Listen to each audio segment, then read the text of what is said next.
पहले एक्सपेरिमेंट में हीलियम की स्पेसिफिक हीट कैपेसिटी 3 कैलोरी है, दूसरे एक्सपेरिमेंट में हीलियम की स्पेसिफिक हीट कैपेसिटी 5 कैलोरी है, करेक्ट। तो गैसेस की specific heat capacity depends on the way you are heating the gas, और बेसिकली इन अदर वर्ड्स ऐसे लिख सकते हैं,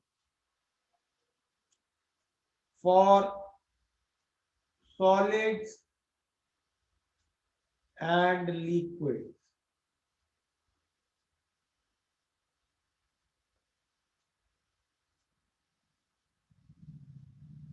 the heat supply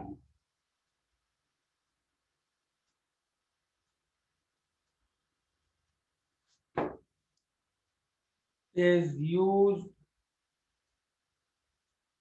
almost entirely for temperature increment.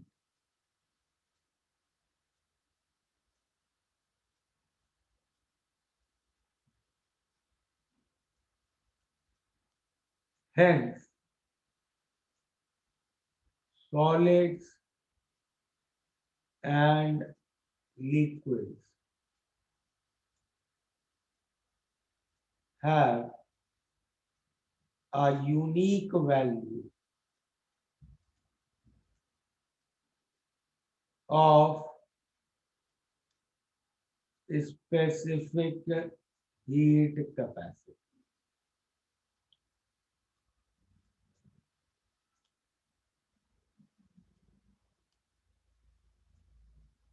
But for gases,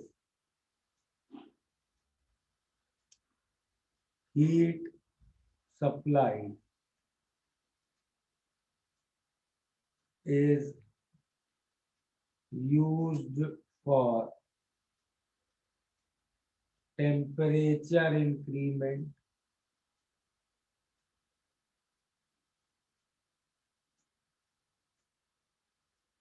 and volume increment.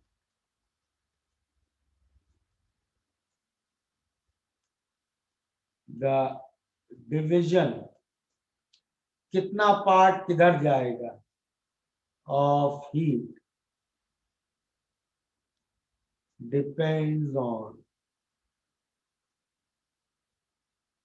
process conditions. Hence,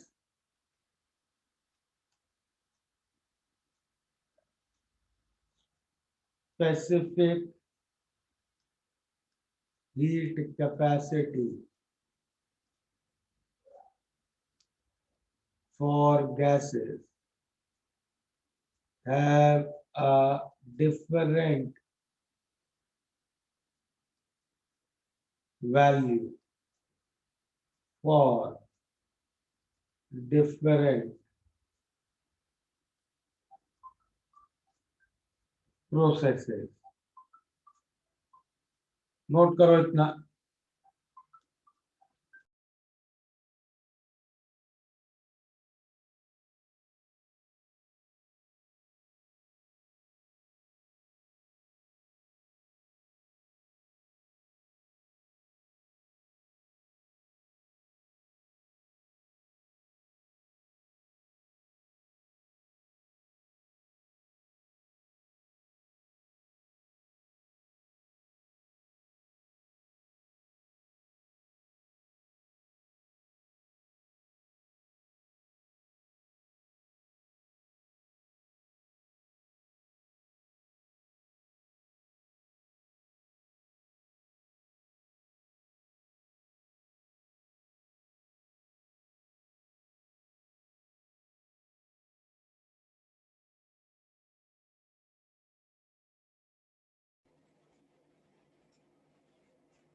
हाँ sir, मुझे ये नहीं समझा कि वो दूसरे वाले बंदे को ज्यादा हीट क्यों देना पड़ रहा है। पिस्टन भी ऊपर जाएगा ना उसके केस में। तो काइनेटिक एनर्जी में कन्वर्ट होगा इसीलिए।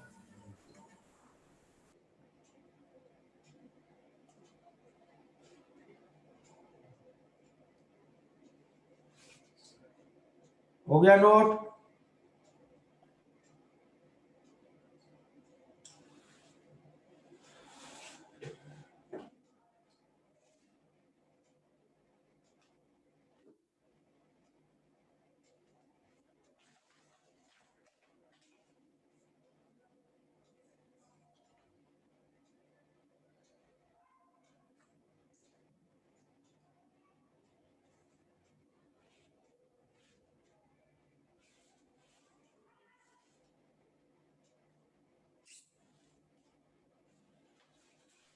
सर तो ये 3 कैलोरी और 5 कैलोरी का DQ है क्या? कि क्यू, वो हाँ DQ या क्यू कह लो। अच्छा, तो फिर वो सब C प्रोसेस क्या आएगा फिर? एक मिनट,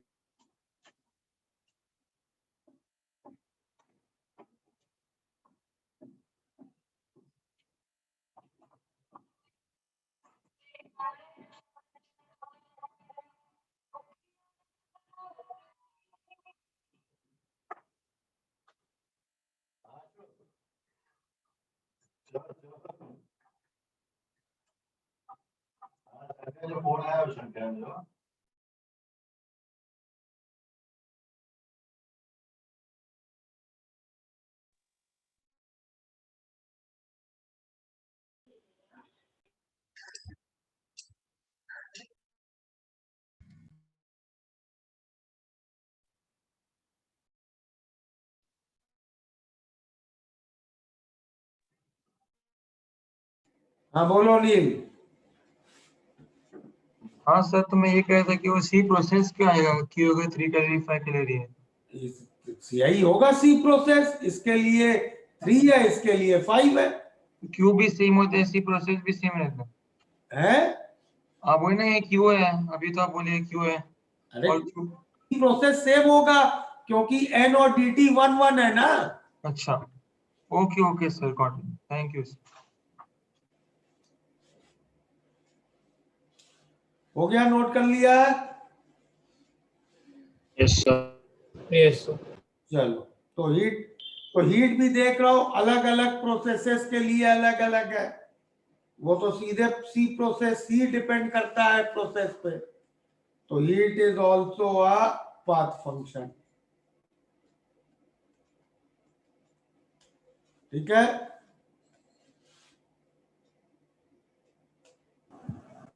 चलो नेक्स्ट थर्मोडायनेमिक वेरिएबल पे आते हैं। सर एक बार प्रीवियस पेज दिखा दो ना, या बस 30 सेकंड के लिए।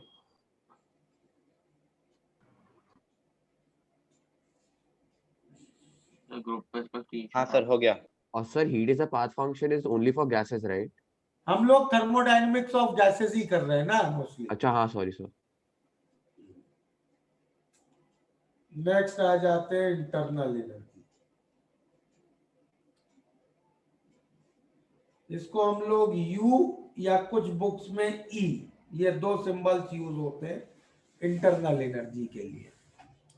ठीक है, लिखते हैं पहले इसके बारे में, पहले थोड़े नोट्स लिख लो, फिर एक साथ समझाऊंगा।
हम्म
चलो नोट कर लो।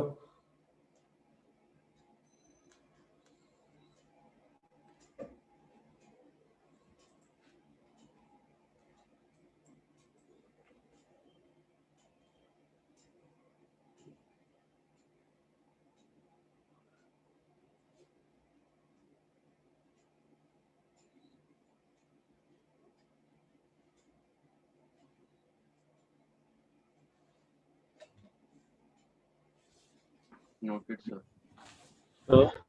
सर एक मिनट सर।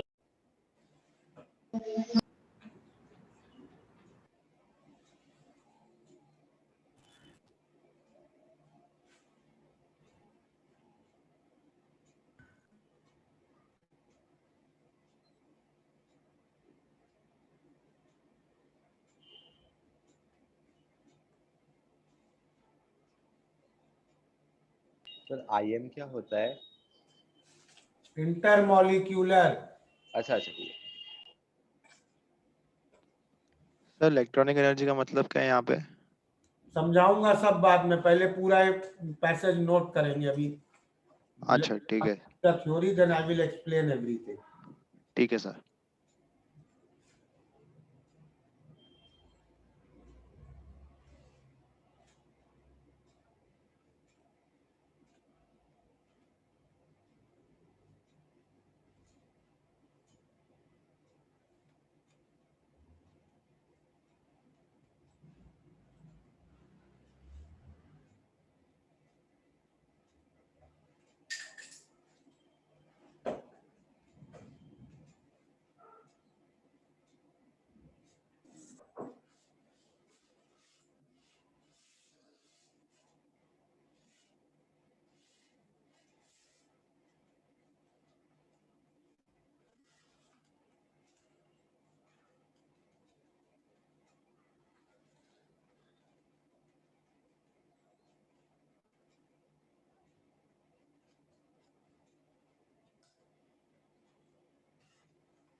नोट करो जल्दी।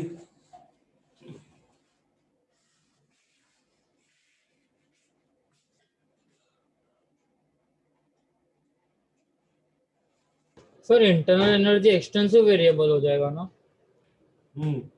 Okay sir.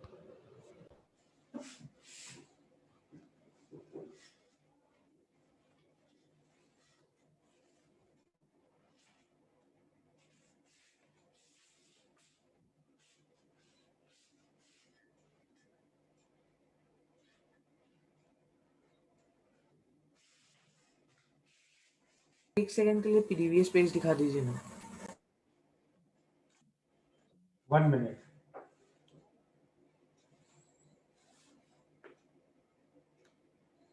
Done sir.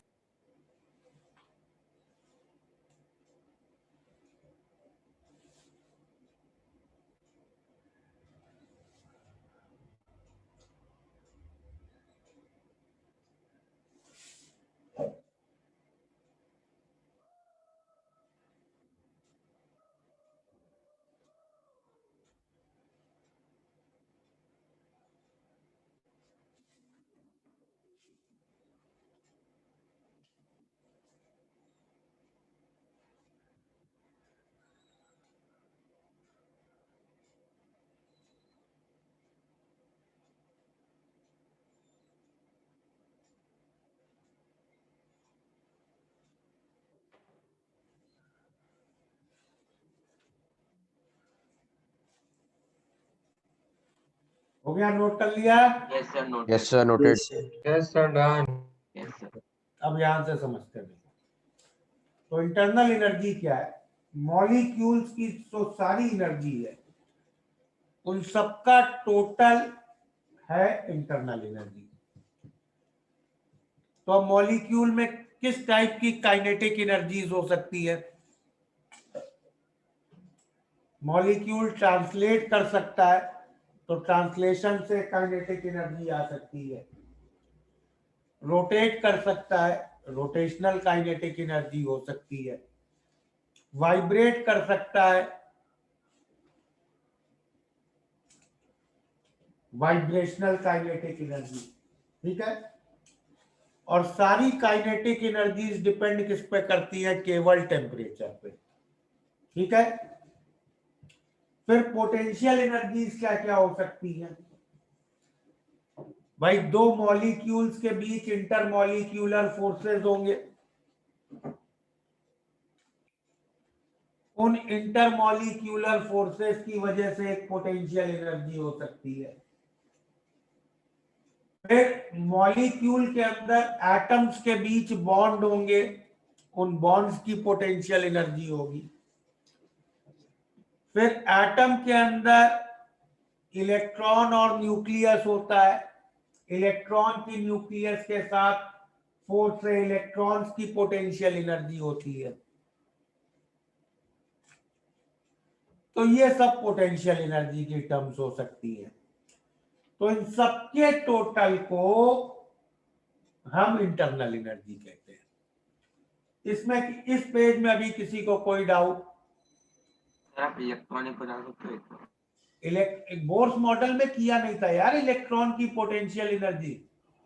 हाँ सर, ये एक डाउट है मेरे को, ये जो काइनेटिक एनर्जीज होते हैं, हाँ ये मतलब इंटरनल एनर्जीज होते हैं सारे के सारे? अरे मॉलिक्यूल्स की काइनेटिक एनर्जी और पोटेंशियल एनर्जी के टोटल का नाम रखा है इंटरनल एनर्जी। अच्छा, और सर आप इन तीनों में फर्क बता सकते हैं? ये ट्रांसलेशनल, रोटेशनल और वाइब्रेशनल इन जनरल। ट्रांसलेशन क्या होता है कि स्ट्रेट लाइन में चलना। रोटेशन क्या होता है? घूमना गोल गोल। वाइब्रेशन क्या होता है? स्प्रिंग का मोशन। अच्छा ठीक है, तो मैथमेटिकली मीनिंग है ना इनका? ठीक है। सर ये इंटरमॉलिक्यूलर फोर्सेस वाला पता था जो पोटेंशियल एनर्जी। तो गैसियस स्टेट में किया था, ये भूल गए? मॉलिक्यूल दूर है, अट्रैक्ट करेंगे, पास लाए, रिपेल करेंगे। अच्छा ओके ओके, हाँ sir miss okay got it, thank sir एक बार बॉन्ड एनर्जी के लिए वापस बताऊं। यार तुम लोग आज ये एक मॉलिक्यूल है, मान लो O2 का मॉलिक्यूल है ये, ठीक है। दो एटम्स ऐसे लगे हैं, ठीक है। ये मॉलिक्यूल ऐसे मूव कर सकता है यहां से यहां, करेक्ट, ठीक है। ऐसे मूव करेगा तो जो काइनेटिक एनर्जी है वो ट्रांसलेशनल काइनेटिक एनर्जी हो गई। इस एक्सिस के अबाउट ऐसे रोटेट भी कर सकता है, ऐसे रोटेट किया वो रोटेशनल काइनेटिक एनर्जी हो गई। ये एटम्स इस बॉन्ड के अबाउट वाइब्रेट कर सकते हैं, ये वाइब्रेशनल काइनेटिक एनर्जी हो गई। एक और O2 का मॉलिक्यूल यह है, इनके बीच कुछ फोर्सेस होंगे, डिबाय, किसॉम, लंदन। उन फोर्सेस की वजह से जो पोटेंशियल एनर्जी हुई वो इंटरमॉलिक्यूलर, इंडिपेंडेंट ऑफ पीएलटी कैसे होगा? इंटरमॉलिक्यूलर पोटेंशियल एनर्जी तो डिपेंड करती है पीटी पे। सर मैंने बॉन्ड एनर्जी का पूछा था। बॉन्ड एनर्जी इस एटम और इस एटम के बीच ये जो बॉन्ड बना हुआ है ये प्रेशर टेम्परेचर पे थोड़ी डिपेंड करता है। ये तो बॉन्डिंग में पढ़ा था, बॉन्ड लेंथ पे बस डिपेंड करता है। और फिर एटम के अंदर इलेक्ट्रॉन और न्यूक्लियस की जो फोर्स से एनर्जी है वो इलेक्ट्रॉनिक एनर्जी। क्लियर? चलें आगे। Yes sir.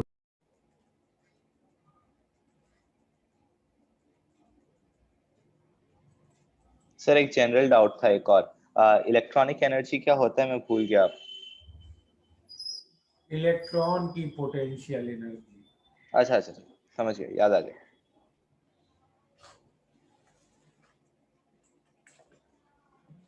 तो what we saw, internal energy will depend only on pressure and temperature. If internal energy will depend only on pressure and temperature, तो उसकी इनिशियल और फाइनल वैल्यू सिर्फ initial और final pressure temperature पे depend करेगी। So if it depends only on initial and final states, it is a state function. अगला point क्या लिखा है यहां, इसमें पोटेंशियल एनर्जी की टर्म्स है, और पोटेंशियल एनर्जी की हम लोग कभी भी एब्सोल्यूट वैल्यू तो पता कर नहीं सकते हैं, करेक्ट। तो हम लोग इंटरनल एनर्जी की कभी एब्सोल्यूट वैल्यू फाइंड नहीं कर सकते हैं। इंटरनल एनर्जी की हमें केवल चेंज निकाल सकते हैं।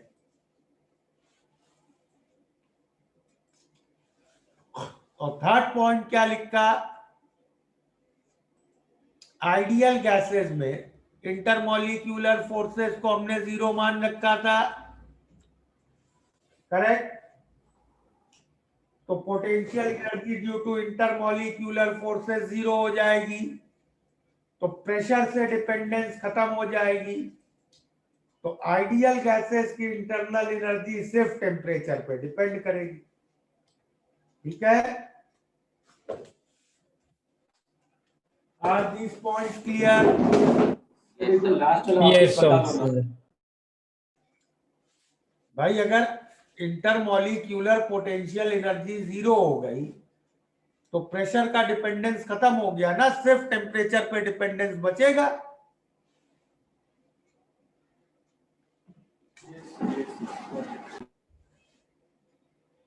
सर मेरे को एक डाउट था सर, हमने जो जैसे पोटेंशियल इलेक्ट्रॉनिक कैलकुलेट तो कर ही सकते थे ना, 27.2 into z and z square means 27.2 minus 27.2 जो तुमने कैलकुलेट किया था उसमें ये माना था ना कि इंफिनिटी वाले ऑर्बिट की पोटेंशियल एनर्जी जीरो है। हाँ यस। पोटेंशियल एनर्जी के लिए पहले एक जीरो डिफाइन करना पड़ता है, उसके रिस्पेक्ट में ही मेजर होती है। अच्छा, okay okay, got it, thank you.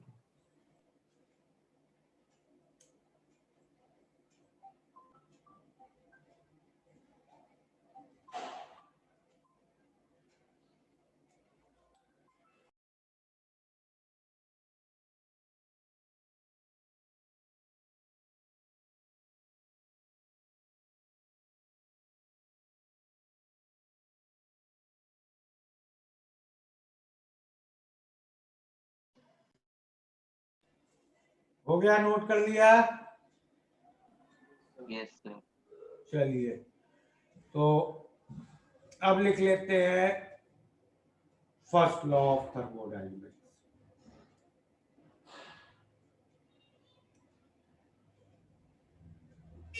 First law क्या कहता है? That energy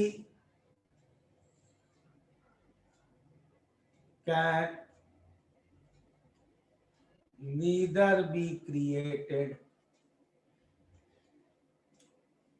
nor be destroyed.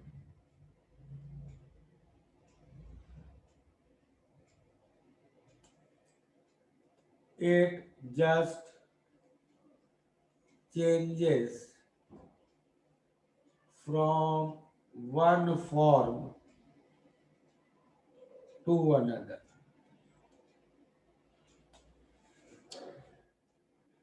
Okay? तो अगर मान लो ये कोई सिस्टम है और हमने इस पे कोई प्रोसेस किया, प्रोसेस में हीट इन्वॉल्व है dq, मतलब dq heat, dq energy system के अंदर चली गई इन फॉर्म ऑफ हीट, और वर्क इन्वॉल्व है dw, मतलब dw एनर्जी सिस्टम के अंदर चली गई इन फॉर्म ऑफ वर्क। अब सिस्टम ये एनर्जी डिस्ट्रॉय तो कर नहीं सकता है, तो क्या करेगा इस एनर्जी का system? System will have to keep it as its internal energy, तो this total energy will be increase in internal energy. तो ये बन गया फर्स्ट लॉ का mathematical statement, that Q plus W is equal to delta U. Okay? Sir एक बार वापस explain कर देंगे क्या प्लीज? भाई हीट तुमने पॉजिटिव कब माना था?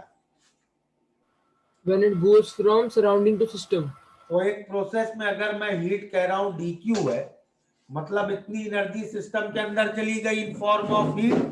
Yes sir. और वर्क पॉजिटिव कब माना था? वर्क का साइन कन्वेंशन क्या था? When Surrounding does work. work is done by surrounding on the system. तो अगर एक प्रोसेस में वर्क dw है, मतलब dw amount of energy surrounding से सिस्टम में चली गई in form of work. Okay sir, got it. Surrounding sorry system को टोटल एनर्जी कितनी मिल गई? dq plus dw। Yes sir. अब वो इस एनर्जी का क्या करेगा? वो इस एनर्जी को अपने अंदर स्टोर करेगा, जो जितनी इंटरनल एनर्जी है इतनी वैल्यू से वो बढ़ जाएगी। Okay sir. Okay, thank you sir. Sir वो जो एनर्जी क्रिएटेड वो इनसाइड सिस्टम है ना? टोटल यूनिवर्स में, मतलब जो सिस्टम के अंदर ना, सिस्टम का यूनिवर्स। सर तो आ गई ना यार एनर्जी। क्या टोटल बोले? यूनिवर्स की एनर्जी कांस्टेंट रहेगी। अच्छा, सराउंडिंग से सिस्टम में जा सकती है, सिस्टम से सराउंडिंग में जा सकती है, हाँ। लेकिन टोटल यूनिवर्स की कांस्टेंट रहेगी। अच्छा, लेकिन इसे कभी ना क्रिएट तो करना ही पड़ेगा, तो एनर्जी जाएगी। भाई कभी नहीं क्रिएट हो सकती है। अच्छा, जो है जो सर आपने डेल्टा थीटा और डेल्टा डब्ल्यू क्यों नहीं लिखा? हीट और वर्क कहीं पे स्टोर्ड एनर्जी नहीं है। देखो एक बॉडी के पास स्टोर कैसे करता है वो एनर्जी? एज इंटरनल एनर्जी, ठीक है? Yes sir. मान लो एक सिस्टम की अभी इंटरनल एनर्जी है 50, मैं इसको 10 हीट और दे दूं तो इंटरनल एनर्जी कितनी हो जाएगी? 60। तो ये जो 10 है वो क्या है? Increase in internal energy. Yes sir. लेकिन ये 10 क्या है? ये 10 है हीट। ये 10 is increase in heat. Okay, yes sir, understood, thank you sir.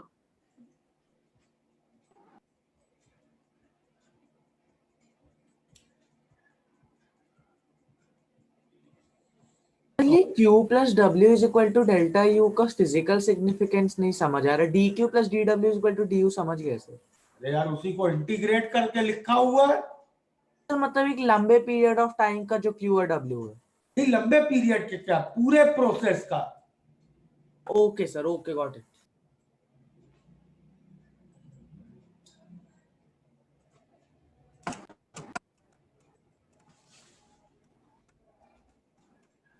चलो अब प्रोसेसेस स्टार्ट करते हैं एक एक।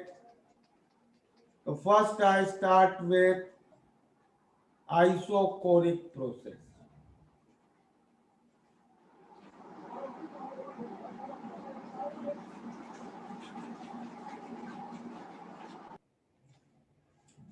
Isochoric process is a process in which volume remains constant. Volume of system remains constant. तो ऐसे प्रोसेस की प्रोसेस इक्वेशन क्या हो जाएगी?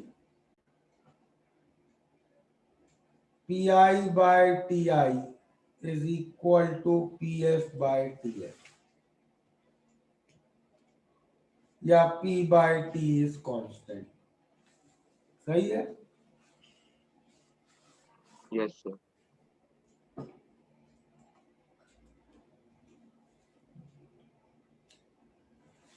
तो स्टार्ट करते हैं रिवर्सिबल आइसोकोरिक के लिए। तो dW क्या है? या वर्क सीधे लिखता हूं, वर्क क्या होगा?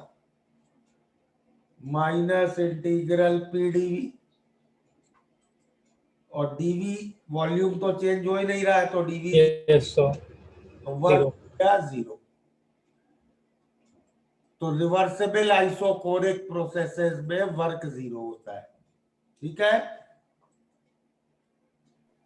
डी क्या होगा? N C process. और ये कैसा प्रोसेस है? आइसोकोरिक। तो इस प्रोसेस को सी को हम ऐसे लिखते हैं, CV। CV का मतलब specific heat capacity of a process in which volume is constant, NCV/dt। तो इंटीग्रेट करके Q क्या मिल गया? NCV/TF minus TI। First law से delta U is Q plus W। तो डेल्टा U क्या मिल गया हमें? NCV/TF minus TI। तो ये हो गए रिवर्सिबल आइसोकोरिक के लिए हीट, वर्क और इंटरनल एनर्जी चेंज के फॉर्मूले। सर, हाँ इधर आइसोकोरिक प्रोसेस को डिफाइन कर देंगे। यार, पहला ही पॉइंट लिखा है, process in which volume is constant. Sir, isochoric process में होता क्या है सर? वॉल्यूम कांस्टेंट रखेंगे। Okay sir, okay, understood. So can you repeat what is CV? Specific heat capacity at constant volume. अभी ये आज हीट का एग्जाम्पल किया था। यहां पे हीलियम को हीट कर रहा है, हीलियम का वॉल्यूम नहीं चेंज हो रहा है। करेक्ट? Yes sir, yes. तो ये है CV। ठीक है? Okay sir. Sir volume constant है इसलिए वर्क 0 हुआ ना? हाँ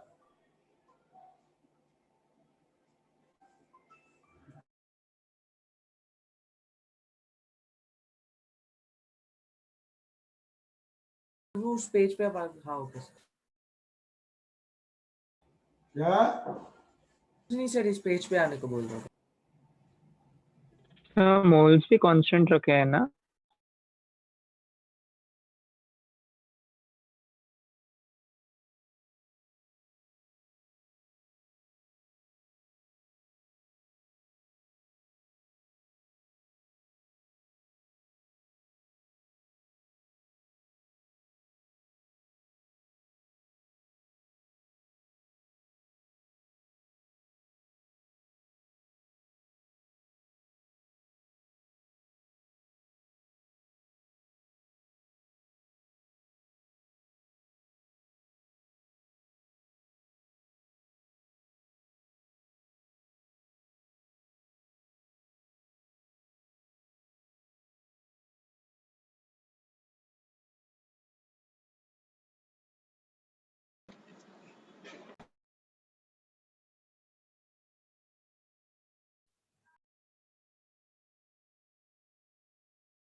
Yeah, so we were doing irreversible isochoric.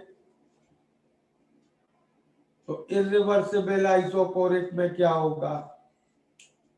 Work is minus P external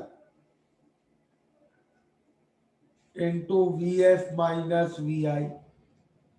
volume constant है तो वी एफ और V I will be same, तो V F minus V I will be 0। Okay,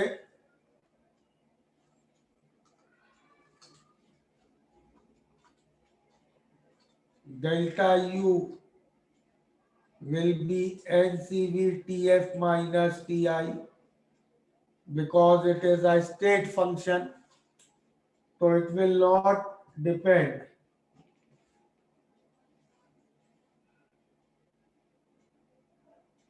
on the way you are doing the process of a Q by first law.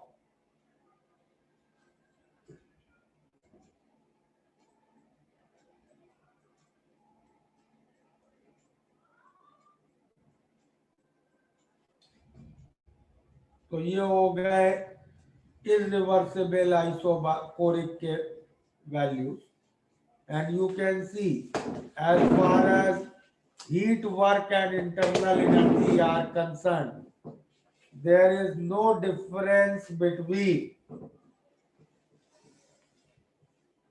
there is no difference between reversible and irreversible isochoric. Okay,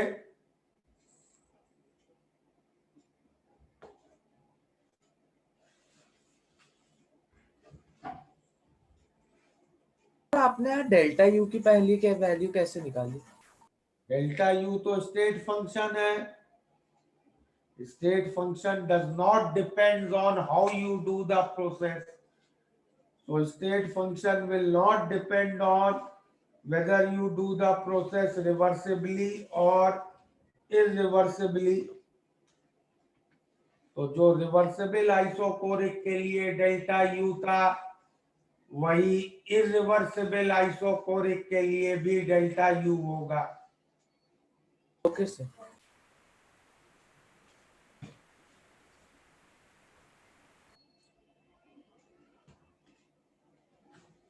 sir Q हम पिछले वाली method से भी integrate करके निकाल सकते थे ना? रिवर्सिबल प्रोसेसेस में हम कभी इंटीग्रेशन नहीं करेंगे। हाँ हाँ सर, सॉरी भूल गया था सर। नेक्स्ट प्रोसेस आते हैं isobaric process.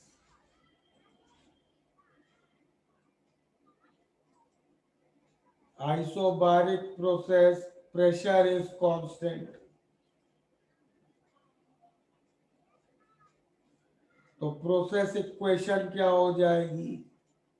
VI by TI is VF by TF और V by T is constant. सही है?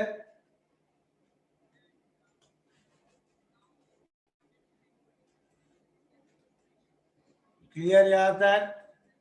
Yes sir.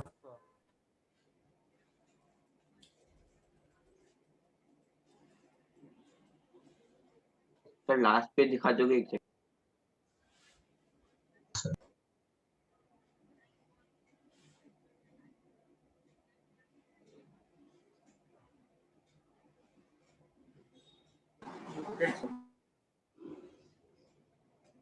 Noted, sir. Noted.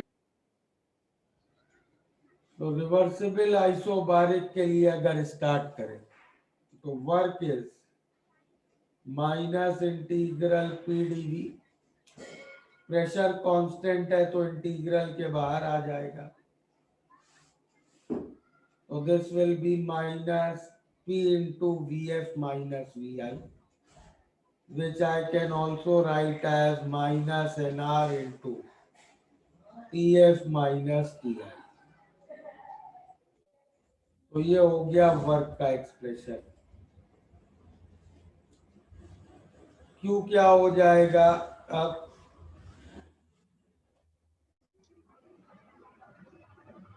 Q लिखेंगे N CP dt। CP means specific heat capacity at constant pressure। तो integrate करके Q आ जाएगा NCP TF minus TI।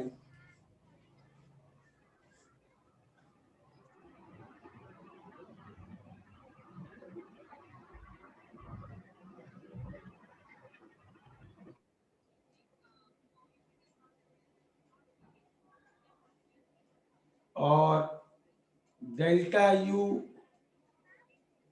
is NCV TF minus TI। तो अब अगर first law लगाए delta U is Q plus W, तो NCV TF minus TI is NCP TF minus TI minus NR TF minus TI। तो इससे हमें मिल गया CV is CP minus R और CP minus CV is R। Okay,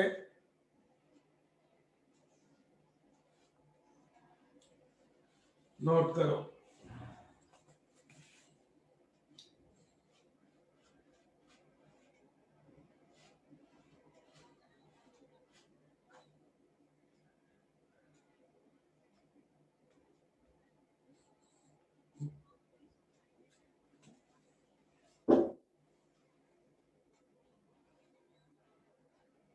हो गया नोट? Wait sir, wait. Sir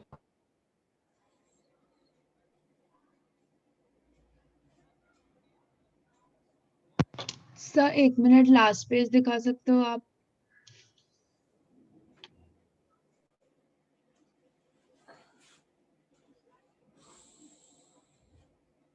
sir आपने लास्ट स्टेप में मतलब दोनों डेल्टा यू को इक्वेट किया ना? डेल्टा U स्टेट फंक्शन है। हाँ sir. does not depend on how we do the process। हाँ ओके सर, समझा। हाउ वी डू में हम लोग आइसोबारिक आइसोकोरिक सब कंसीडर करेंगे ना? Yes, that are ways of doing process। Okay sir, इसीलिए ओके। तो सर फिर भी हम CV वेरिएबल इंट्रोड्यूस कर सकते हैं राइट वहां नेक्स्ट पर पेज भी? बताओ ना।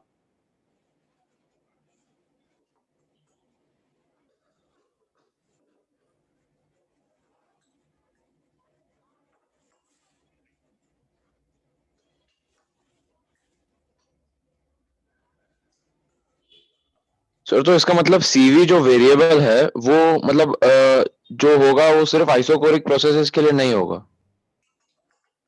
भाई सीवी आइसोकोरिक की हीट कैपेसिटी है, लेकिन डेल्टा यू हर प्रोसेस का एनसीवी डेल्टा टी रहेगा।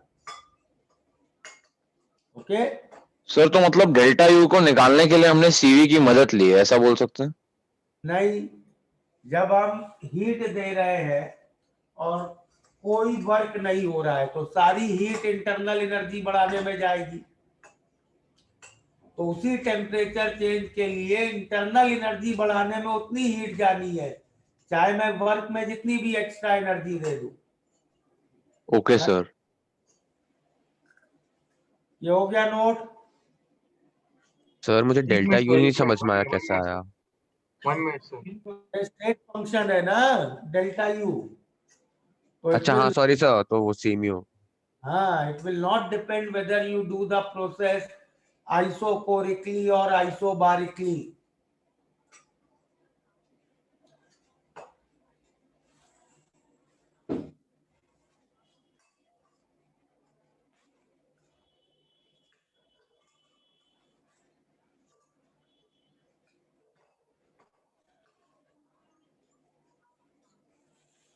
Noted sir. सर वो अपने sir 2 minute Noted, sir. sir.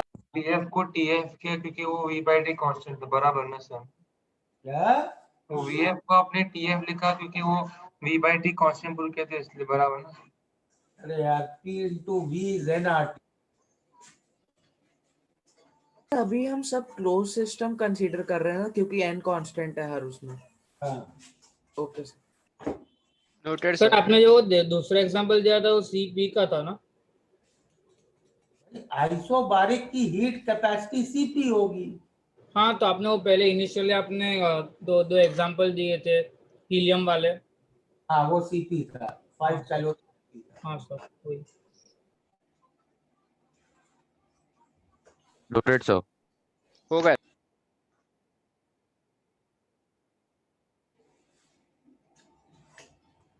Irreversible isobaric भी सेम कर लेते हैं।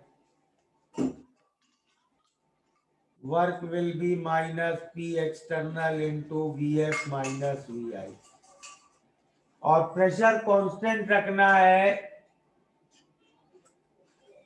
तो अंदर और बाहर का प्रेशर सेम ही रहना पड़ेगा, तो this also will become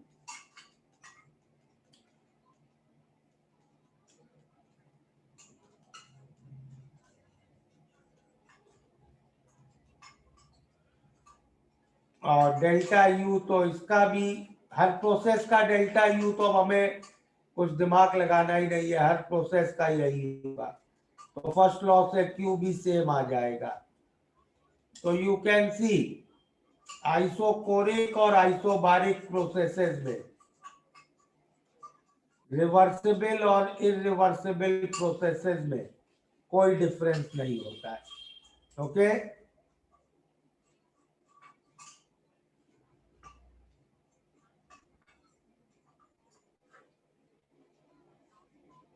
sir मुझे ये समझ में नहीं, आपने पी एक्सटर्नल को पी कैसे ले लिया?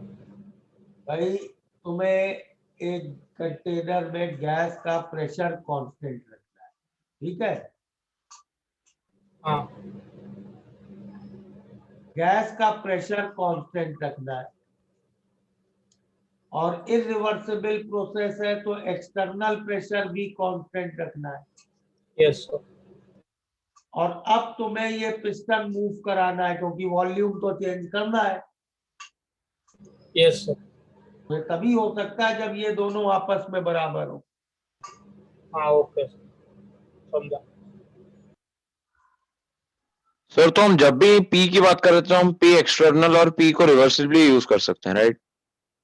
नहीं भाई, सिर्फ इसमें अभी आइसोथर्मल में आएंगे तो पी एक्सटर्नल और पी इंटरनल अलग अलग होंगे ना इरिवर्सिबल आइसोथर्मल में।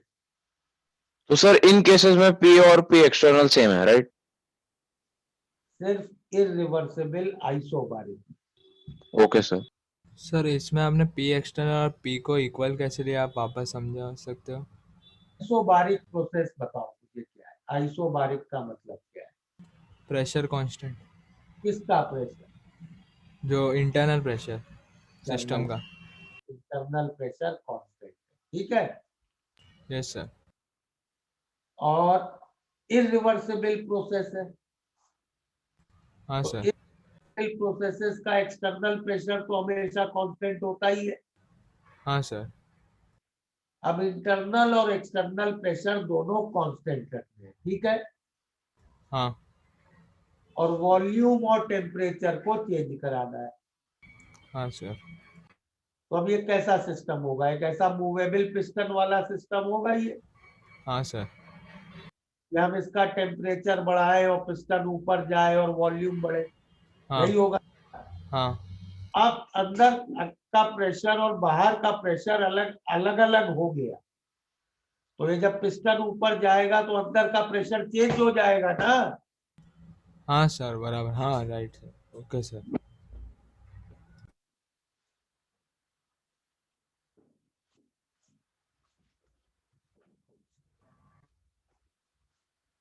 सर एक मिनट, लास्ट पेज दिखा सकते हो?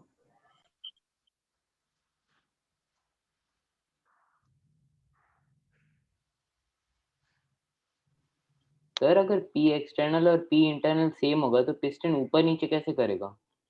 टेम्परेचर बढ़ेगा गैस का, टेम्परेचर बढ़ेगा तो वॉल्यूम बढ़ेगा। Yes sir.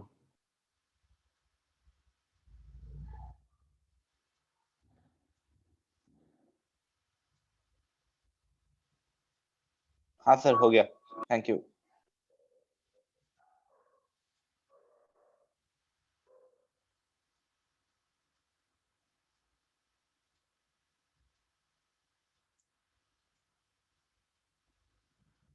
चलो आगे लिखते हैं।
सर आपने डायटोमिक 2 बार लिखा है।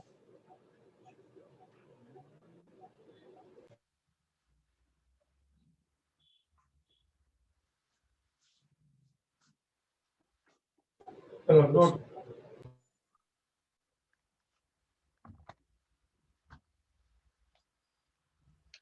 ये एक्सपेरिमेंटल डाटा है। ये भी आगे लिख लो।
सर क्या वो थर्ड कॉलम का सिंबल गामा है? हाँ,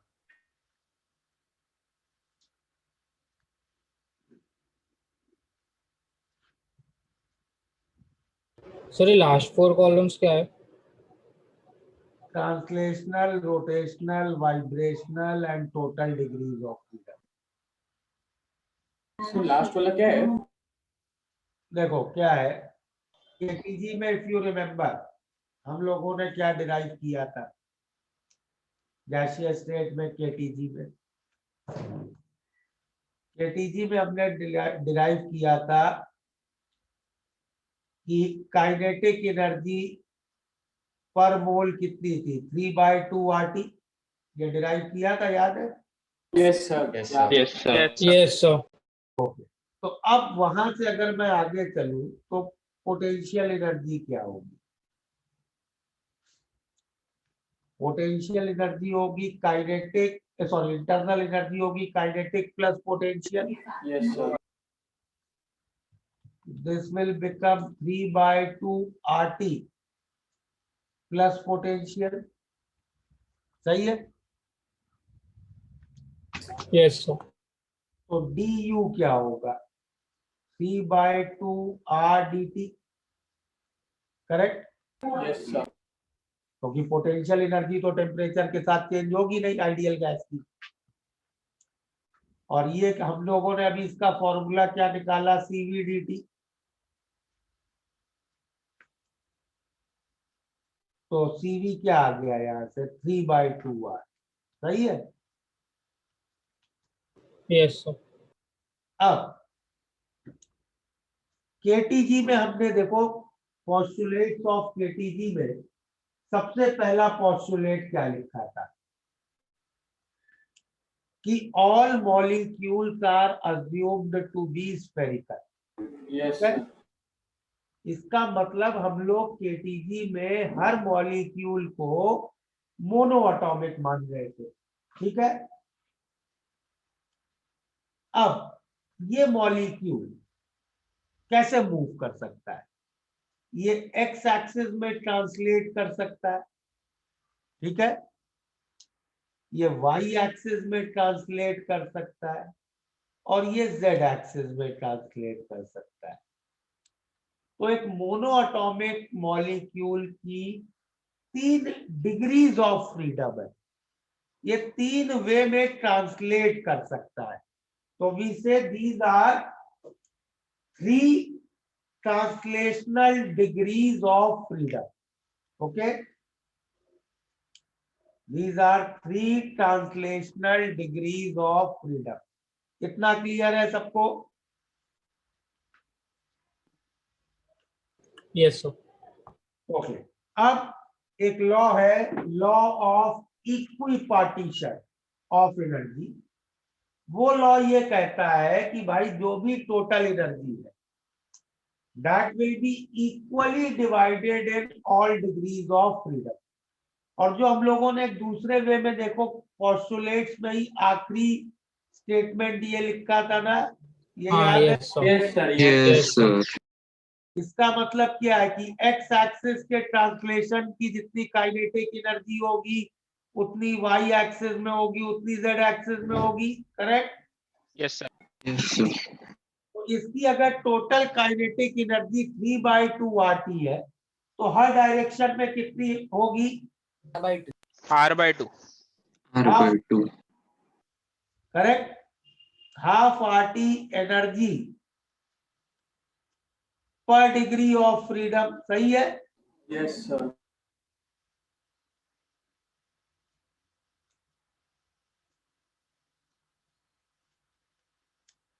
तो अगर किसी की F डिग्रीज ऑफ फ्रीडम होगी तो उसकी टोटल एनर्जी क्या हो जाएगी? F/2 RT। Yes sir. तो उसका CV क्या हो जाएगा? F/2 R। हाँ यस सर।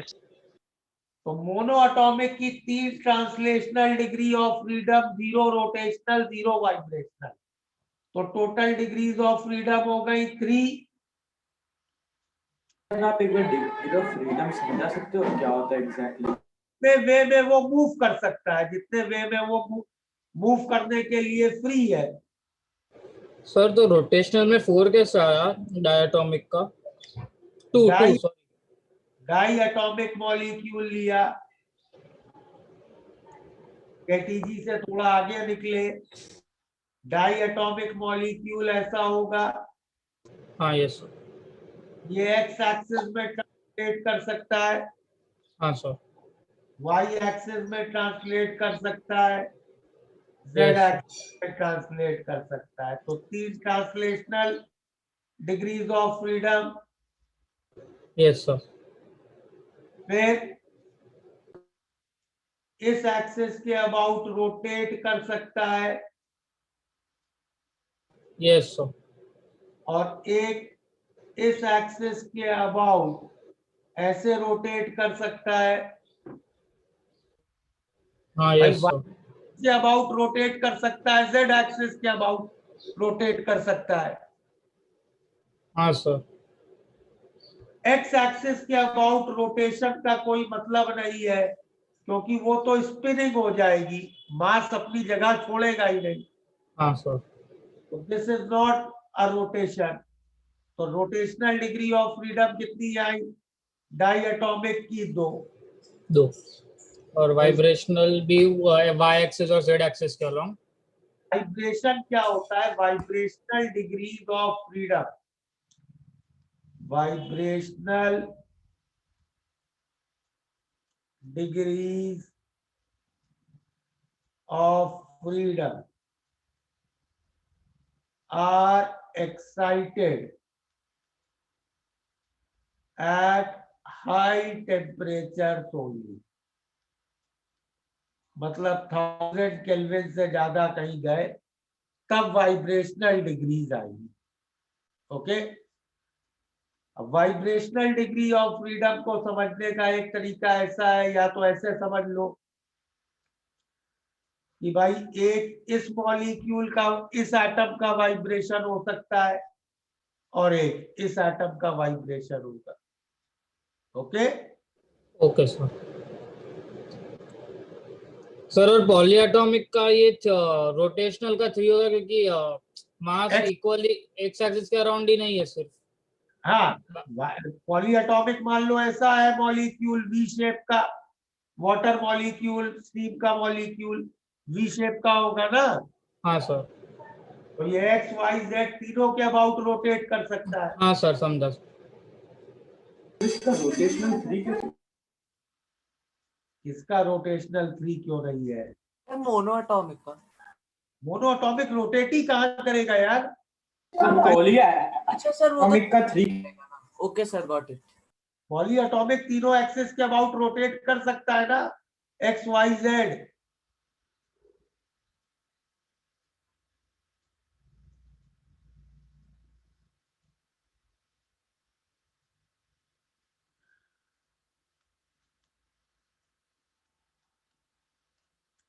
ये सब चीजें एक्सपेरिमेंटली कैसे प्रूफ करता है? जो एक्सपेरिमेंटल वैल्यूज आ रही वो इससे मैच हो रही है, इन वैल्यूज से। Okay sir.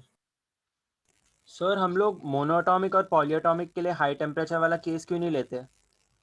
भाई मोनोएटॉम वाइब्रेट कब कोई चीज करती है? जब वो किसी रस्सी से, स्प्रिंग से बंधी हो, तभी तो वाइब्रेट करेगी ना। ओ हाँ हाँ हाँ सर, समझा समझा।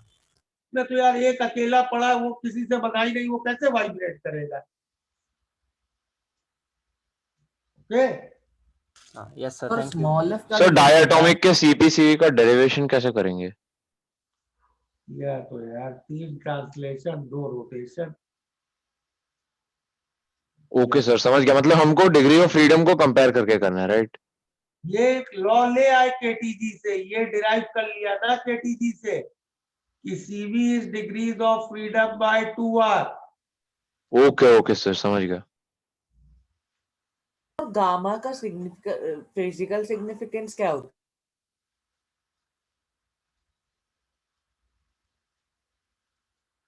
नोट हो गया ये? ये गामा क्या है? दो अलग अलग। CP upon CV। और सेकंड वाला? ये तो कहाँ गामा है? तो थोड़ी देर इस पेज पे रुको ना। दूसरा वाला वो आ रहा है। अगले 2-3 पेजेस है वो दिखा दीजिए।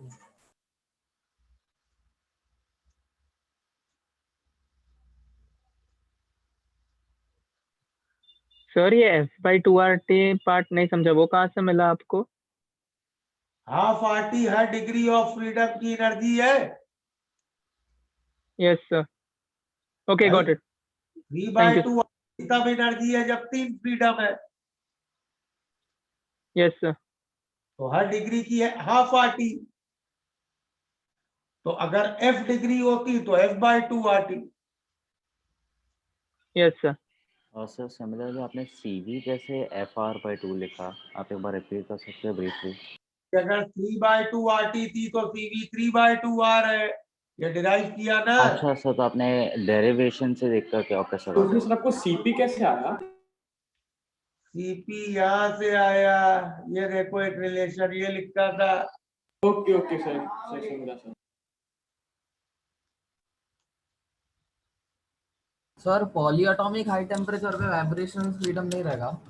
बहुत सारी रहेगी, उसके लिए मॉलिक्यूल पहले बताना पड़ेगा ना कि उसमें कितने एटम है। Okay sir. नहीं लिख सकते हो ना। Okay sir, yes sir, yes sir. और सर डिग्री ऑफ फ्रीडम कैसे आता है? जितने वेज में वो फ्री है मूव करने के लिए। Okay sir, got it. Sir ये फर्स्ट वाला आर क्या रिप्रेजेंट करता है, वापस बता सकते हो? गामा है, गामा ओ अच्छा ऑफ CP एंड CV अच्छा, और वो सेकंड वाला रोटेशन है ना? ऑफ फ्रीडम, क्या? Rotational degrees of freedom. अच्छा ठीक है, थैंक यू सर।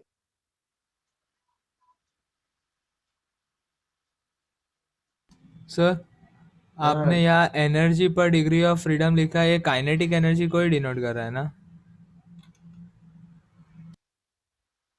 ये मूवमेंट की एनर्जी है तो ऑब्वियसली सिर्फ अच्छा हाँ sir, sorry sir, sorry sir.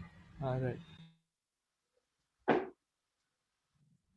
Sir आप रोटेशनल और वाइब्रेशन वैल्यू समझा सकते हैं? नहीं समझ में आ रहा। क्या नहीं समझ में आ रहा उसमें, बताओ। सर वो रोटेशनल 0 और 2 की वजह से मोनोटॉमिक का 0 है, डायटोमिक का 2 है। कैसे रोटेट करेगा ये तो बताओ मुझे। ये मैंने एक मॉलिक्यूल बना दिया, अब इसका रोटेट मैं कैसे करूं बताओ। ये हाँ मोनोएटॉमिक सर, है, मोनोटॉमिक का समझा मेरे को। डाई एटॉमिक ये अच्छा है। सर, समझा तो समझा समझा। रोटेशनल काइनेटिक एनर्जी का फॉर्मूला ये होता है। सर्कुलर मोशन तो पढ़ चुके हो ना तुम लोग? Yes sir. Yes sir. तो ओमेगा तो मालूम ही होगा क्या होता है। Yes sir. और ये आई होता है moment of inertia. Moment of inertia होता है, एक बेसिक फॉर्मूला है, mr² से आता है, वेयर m मास है बॉडी का और r² है distance from axis of rotation. तो अब अगर ये di atomic molecule x axis के अबाउट रोटेट करेगा तो इस मास का एक्सिस ऑफ रोटेशन से डिस्टेंस 0 है। Yes sir. तो मोमेंट ऑफ इनर्शिया 0 हो जाएगा। हाँ सर। इसकी rotational kinetic energy about x axis 0 हो जाएगी। y एक्सिस के अबाउट मोमेंट ऑफ इनर्शिया 0 नहीं है। Okay yes sir, got it. Sir आप वो वाइब्रेशन वाला पेज दिखा सकते हो, बस कॉपी करना था।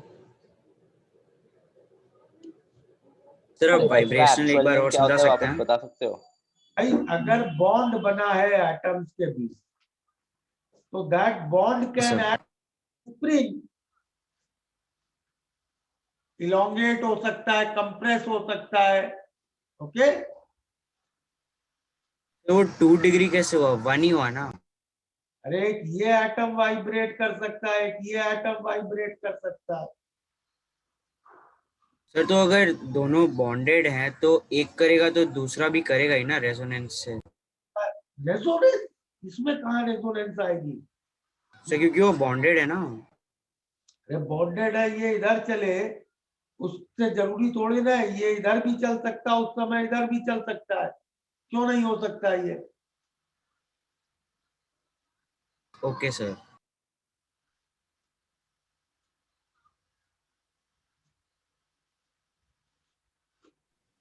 वर्क पावर एनर्जी हो गया है तुम लोगों का? Yes sir. Yes sir. फिर यार ये डाउट कैसे पूछ सकते हो? ये दो ब्लॉक है, बीच में स्प्रिंग है, इस ब्लॉक को मैं खींचूंगा आगे तो इस ब्लॉक का मोशन कैसा होगा? डायरेक्शन है?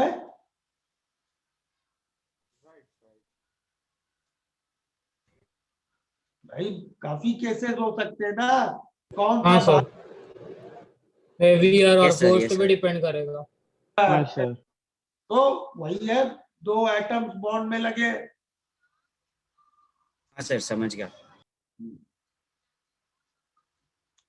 सर एफ का एक्चुअल टर्म क्या होता है, वो बता सकते हो आप? F is degrees of freedom.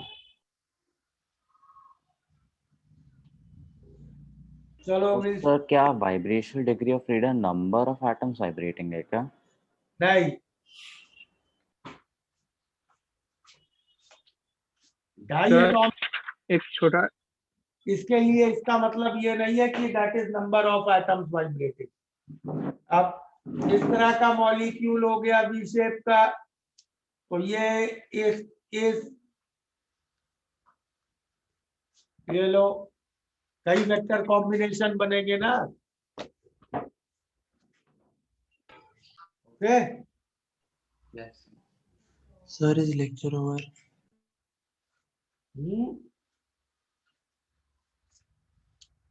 चलो we'll stop here, next class we will continue further.